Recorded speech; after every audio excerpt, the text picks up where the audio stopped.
Hey guys, and welcome back once again to I Like Watches. San Martin have sent me two brand new watch releases. I was not expecting any more watches from them prior to the start of the next big AliExpress sale, which starts on the 27th of June. But when they offered me the opportunity to show you these watches before the sale started, of course I jumped at the chance. These both look incredible, but one of them in particular could be one of, if not their best watch ever. The first time I ever saw it on Instagram, I fell in love with it. It is incredible. So in this video, I'm going to share with you my first impressions because it's unlikely I'm going to produce full reviews on these watches prior to the sale. I'm going to give you a little bit of extra information. And of course, if you're interested in these watches, pop them in your basket using the affiliate link in the video description. Don't buy them now, fingers crossed, they'll be discounted in the sale, which starts on the 27th of June. And of course, if you enjoy my content, please don't forget to click that like button and subscribe. Right, let's get into it, shall we? And here they are. On this particular occasion, I'm not going to show you one after the other because, well, which one would you pick to show first? They're both incredible, aren't they? They look stunning. And interesting for slightly different reasons. San Martin have already produced a Datejust Homage. This is a remake, a newer version if you like, different dimensions, different dial options. I'm not entirely sure if it's the same or different movement from their previous model. But yeah, really interesting watch, this one, because of its dimensions. The watch on the left, however, is the one that caught my eye as soon as they started showing pictures on Instagram. This is a homage of a Seiko Superior, I believe, which is an incredible watch from the 70s. It was a quartz watch. It was incredibly expensive when it was first released. Now, San Martin have put an automatic movement inside this watch, so if you're interested in vintage looking watches but with automatic movements, this could be a cracking option for you. If you are interested in the original watch, the best place to head is the Vintage Japanese Watch Company website. Andy there is an expert on vintage Seikos in particular, quartz watches, digital watches, and he even sells superiors, original superiors from the 70s, and they're close to £1,000 I think.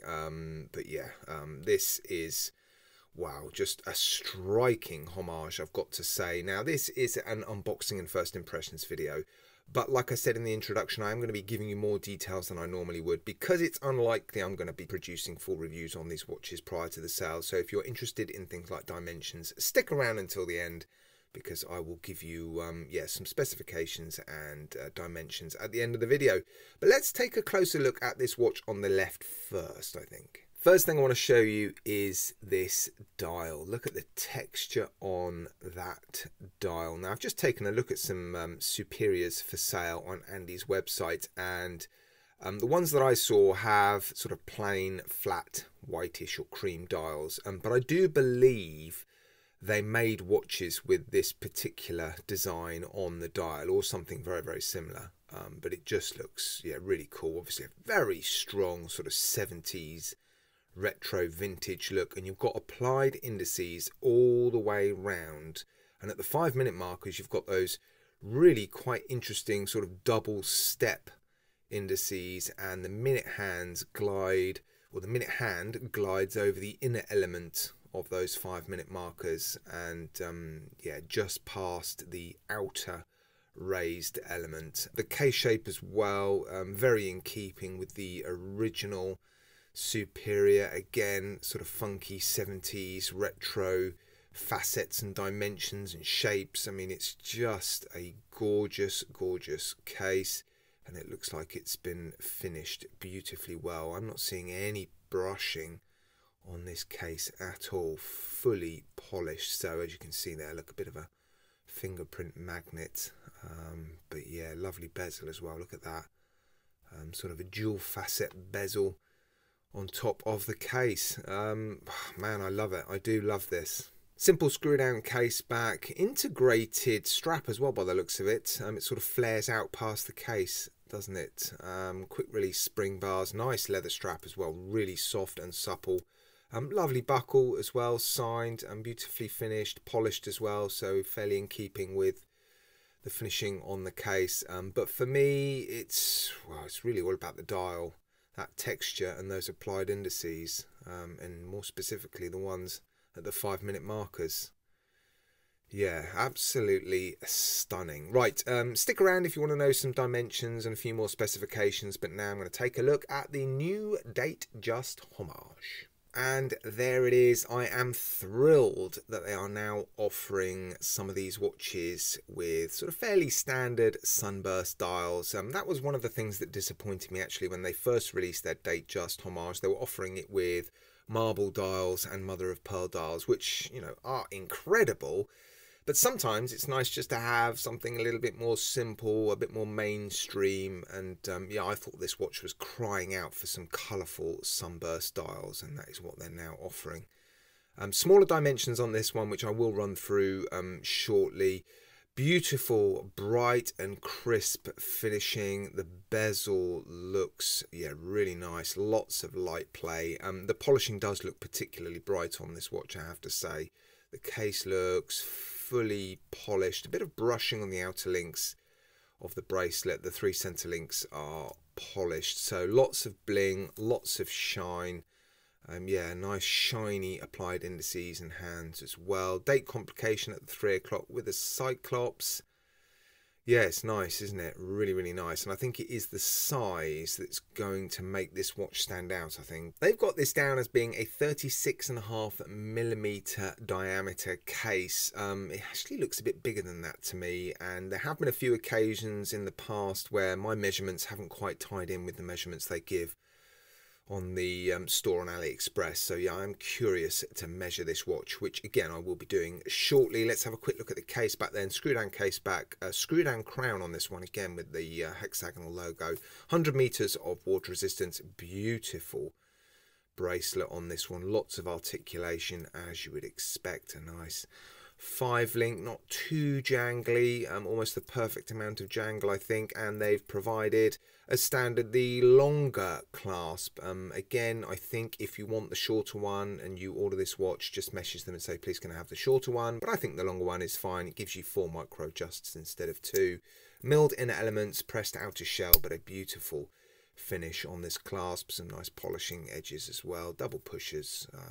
Yeah, nice clasp. Right, let me give you some prices. This SN0102 out of the sale is $295. That's 289 euros, 252 pounds. This is the only one that's available. No color options, no different straps or anything like that. It seems to be this or nothing. This SN058 is $320 for the PT5000, $468 for the SW200 variation, so that's 314 euros or 274 British pounds for the PT5000 variation, which is what this is. And you've got 7 colours to choose from, along with those 2 movement options as well. This watch comes with a screw down case back and a pull push crown, so 50 meters of water resistance. And this one has a screw down case back and a screw down crown, so 100 meters of water resistance. Both watches have sapphire crystal with AR coating, and the crystals are flat on both watches. Right, let's give you some dimensions. This first watch is just over 37mm in diameter, just over 11mm thick, 18mm lug width, but the strap tapers from 21mm down to 18mm.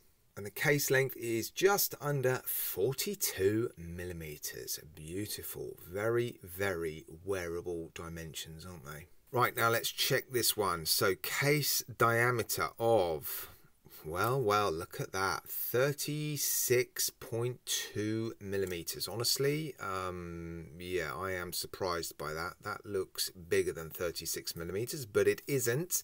Let's give you the thickness. Just over 12mm, 20mm lug width. Bracelet tapers down to just over 16. Case length is around 43.5mm. Right, let's give you some weights as well then. On the supplied strap, this is just under 68 grams, and this one set up for my 7¼ inch-ish wrist now weighs 109 grams. Awesome. Well, there you go. Two incredible new watch releases by San Martin. Yeah, I think these two could both be very, very popular ones. This one on the left, though, for me, just striking and different and unusual. This one was a real surprise when I saw pictures of this on Instagram. Yeah, I was not expecting them to produce something like this.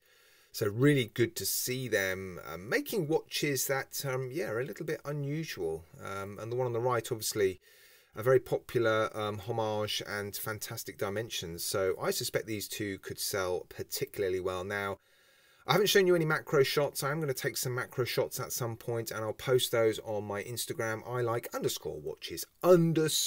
So please follow me and look out for the the macro shots of these two watches. As you would expect, this one on the left is the one I am particularly interested in shooting first. So I'll try and get some shots up on Instagram very, very soon. If you've got any questions about these watches or any watches on AliExpress, please email me oldmantimegary@gmail.com. I'll do my very best to get back to you as soon as possible. Thank you so much, guys, as always, for watching. I do really, really appreciate it. Take care, guys. Look after yourselves. You'll see me again very, very soon.